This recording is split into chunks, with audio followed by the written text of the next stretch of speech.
Hey everyone, it's Ryzen. And Liz. Welcome to the most absurd game I've seen all year. The New England Patriots defeat the Pittsburgh Steelers 27-24 in a ridiculous game of ridiculousness. New England didn't play their best, but they were good when it counted, that's for damn sure. And Pittsburgh actually did do a man-to-man scheme with trying to get interior pass rush, although they weren't nearly as effective as Miami. No, Miami was much better. To be fair, Miami didn't have to account for Gronkowski. But still, Pittsburgh doesn't have the kind of interior pass rush that Miami does. But Brady did still get a few hits in this game. Not quite as bad as Miami, but yeah, so this was basically a back and forth game, and really it was decided in the fourth quarter. Going into halftime, New England I think was down 17-10. Yeah, they were they were down, yeah. And then they came out in the third quarter, scored, and Steven misses the extra point because he hates us and he likes to miss extra points. He can make a 63-yard field goal. But no, 33-yard, that's beyond his talent. I can't do that. Can't do that. And yes, I know it's a bad snap. You still have to make that kick. It was important. And I do want to note for the record that I hate that extra point rule. I think extra points should be guaranteed because the 1 in a million that didn't make it were really exciting. Right. Now I expect about 20% of them to be no good. So I don't like that rule. But anyway, Pittsburgh pretty dominant for the third quarter, if I recall. There's so much crap that happened in this game. I'm trying to remember. Brady did throw a pretty bad interception again. But other than that, he had a good game. Offensive line was good, other than Thuney. He was bad. Fleming and Waddle they went back and forth, yeah. Which was interesting. It worked. But it worked. Dwayne Allen had a nice catch in this game, which is good to see. Burkhead did get injured. I don't know how much you need him, to be frank. They still have Gillislee. Still got Gillislee will come back in. You've got James White will get more of those pass-catching situations. And Lewis, who's just been Lewis has been amazing. He's been great. But yeah, fourth quarter, game-winning drive by Tom Brady. Was phenomenal. A thing of beauty. But it just was a classic Brady winning. Yet again. Just classic. Yet again, we have the opposing team dropping what would have been a game-clinching interception. Now, to be fair, it was a hard interception.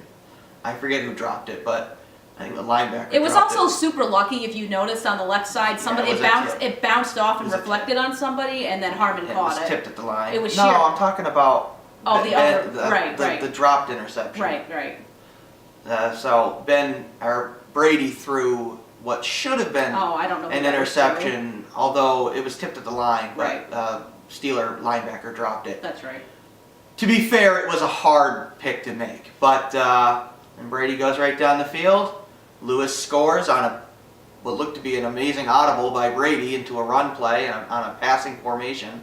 So Lewis scores. My one complaint is I thought Lewis should have purposely fallen down at the 1 to burn the rest of the clock out. And then the 2-point conversion was good, making it 27-24. Yep. Unfortunately, New England's defense decided to all have heart attacks and die. They utterly collapsed on the next drive. And Juju Smith ran right down the field. And he got to the 10-yard line. And then we have what is going to be the controversial where Ben throws to Jesse James, who turns and drops the ball going down to the ground. And he did drop it. This was not a catch. Frankly, don't drop the ball. Don't bobble it. You're a professional football player that's paid millions of dollars. Catch the ball clean. There's no excuse. He did drop it. He didn't maintain control. Yes, and it was pretty obvious. The ground can't cause a fumble. Right. I mean, it seemed like the refs, the officials were taking an awful long time, and then Tony Romo was like, "Wait a second, he didn't maintain control of the ball," and then we knew immediately. And then I saw, because I wasn't even looking for it, because I thought they had lost. Yeah, we were like, "What's going on?" I was pissed off. And then Romo noticed it. But yeah, it wasn't a catch. It's just. It happens. Their receivers are inconsistent in Pittsburgh that aren't named Brown and Schuster. They're inconsistent. I don't know if I mentioned this, but Brown got really hurt. His left hamstring? Left calf. Left calf. That they say, I think he broke his ankle. It looked really bad. He could barely walk. He's in the hospital. He's done for the year. Sorry, Pittsburgh. You do got Schuster, though. Martavis Bryant had his best game of the season. He played very good. Which is crazy. Yeah. But anyway, so following that play, Pittsburgh throws a check down route. New England covers it well. In fact, it was a weird defensive play where they went an all-out blitz and deliberately left a check down option open, which I think they did on purpose.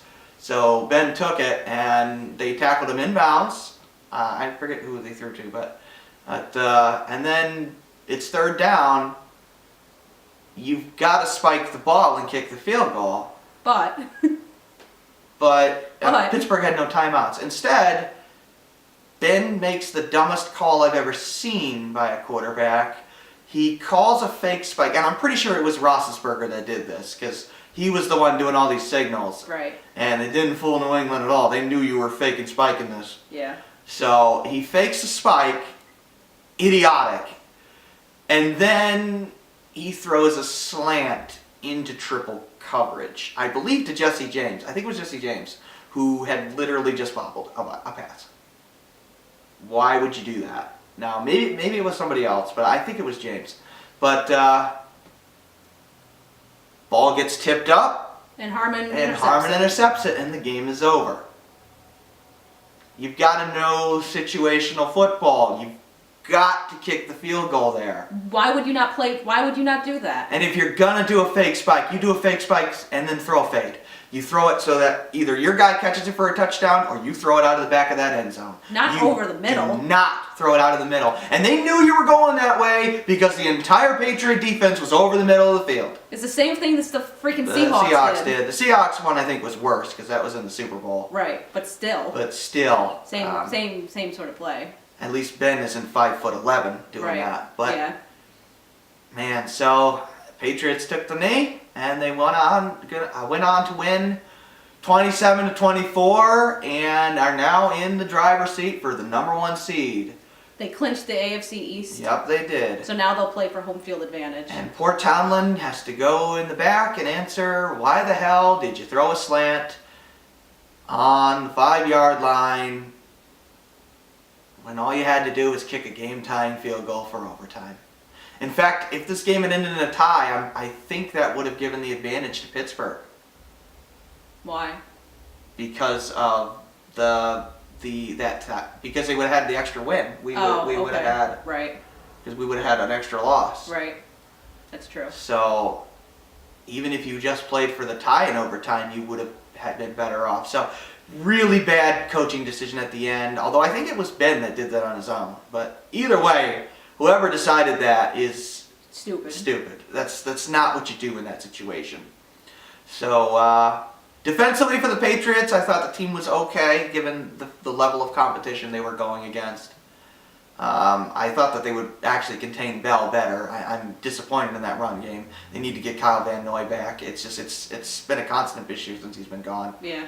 And the good news is that the last 2 games are easy games. So they're both at home. Both at home against teams they always beat at home. Destroy at home. So they were bad against the run. They were good on Brown while he was playing there. Coverage was tight. They did okay on Schuster from time to time until that breakdown. But Bryant was the one that was tearing them apart in this game, which just stunned me. Yeah. I mean, Bryant is an up and down receiver. When he's good, he's real good. When he's bad, he's really bad. Defensively, I'd say the player of the game for New England was Harmon, clinching the game-sealing pick. He was solid the whole game. Yep. Stinkers for the Pats was definitely Gilmore. There were plays that seemed like he just gave up on. He's paid a lot of money to just give up on plays, and I think he's been the worst bust for them as far as off-season pickups. The rest of the defense was okay. The pass rush was good. Linebacking, Roberts wasn't very good today, but the rest of the front seven was okay from time to time. Trey Flowers was good. Eric Lee got some pressure today. He was okay. Nobody else really stood out. I guess, no, Chung was good. Chung was real good today. But he's been solid pretty much the whole year. But yeah, Harmon definitely gets the ball for the star of the game as far as defense is concerned. Offensively, Brady had a monster game. Another magical fourth quarter comeback. 51st of his career, because the man is a monster and is a beast and is ridiculous. And apparently is immortal or something. I don't know. And also to Rob Gronkowski for having an absolute monster game, and to Dion Lewis for having another very solid game on the ground. Yes. And getting the game-winning touchdown. Yes. Anybody else had good on? Burkhead was good when he was in. Burkhead was okay when he was in. I thought Cameron Fleming was good today. He was okay. Waddle was good. It's really, the problem is Thuney. They got pressure from that left side through Thuney. Solder actually was pretty good, surprisingly. He wasn't bad. Andrews was okay. Mason is good, as usual. Yeah, just solid all around. Special teams was pretty good, other than Stevens' missed extra point. The kick coverage was excellent. Slater had an awesome play where he downed the ball at the 3-yard line. Unfortunately, they didn't get a safety out of it, but oh well. Can't ask for much better play and from your special teams at this point, other than Steven, learn how to kick extra points. It's not that hard. And I'm going to penalize Joe Cardona, too, for a bad snap. The camera cut off, but I was just saying Cardona he deserves some criticism for pretty much the only bad snap I've seen of his career. The other guy on offense, I'm going to give some. It wasn't that great. Cooks did make that one awesome catch in the first quarter, but besides that, he wasn't that great. Supposedly, he stepped out of bounds on a long catch. We don't think he did. It's hard to tell. It didn't show on the replay very well. No. He probably did, but it was very hard to tell from what they were showing. Obviously, you got to try to catch it anyway, because you never know, they might not see it. So yeah, looking ahead, Patriots, they got Buffalo Bills at home. That should be an easy game for them. Did Taylor play today? I don't know. Probably. And I know Buffalo won today. They did. They beat Miami. Pretty handily. And looking ahead, beyond that, they got the Jets at home. And that's it. And then that's it. I believe if Pittsburgh were to, let's see, if Jacksonville loses next week and New England wins next week, I believe that would clinch the seed, the number one seed. I think so. So New England may be able to clinch next week, which would be great because they would be able to rest everybody for that last game. The only thing that stinks is that both Jacksonville and the Steelers have two, I would say, easy games. Well, doesn't Jacksonville play San Francisco? San Francisco's that's right, they do. San Francisco's on a roll. So they look real good lately. Maybe they'll That's lose. going to be a tough game for Jacksonville. Yeah, we'll see. I think they're playing in San Francisco. They are. I think so. I'm going to give Jimmy a little credit there and Jimmy's one of the best quarterbacks in the league right now. Work his magic against the Jaguars for us. But yeah, so I mean, we'll see what happens. Otherwise, you just got to beat the Jets, which they can beat the Jets at home. Not a problem. And they have to, I think Bryce Petty is playing as quarterback, so yeah. I'm pretty sure they'll beat the Jets. Yeah, the Buffalo game would be tougher, but actually, isn't McCoy hurt? LaShawn McCoy? I don't think so. I think he had a monster game today. Or did he play today? I think he did. I mean, that was last year he got hurt. Yeah, I think he played a really good game. All right, I think I'm kind of rambling here. The point is, it was the best damn game of the season, and I can barely talk. Yeah, I scream a lot when I watch games. Crazy football fan. Maybe one day we'll do like reactions while we're watching the game or something. I don't know, but maybe we'll live stream. Who knows? Oh, and playoffs.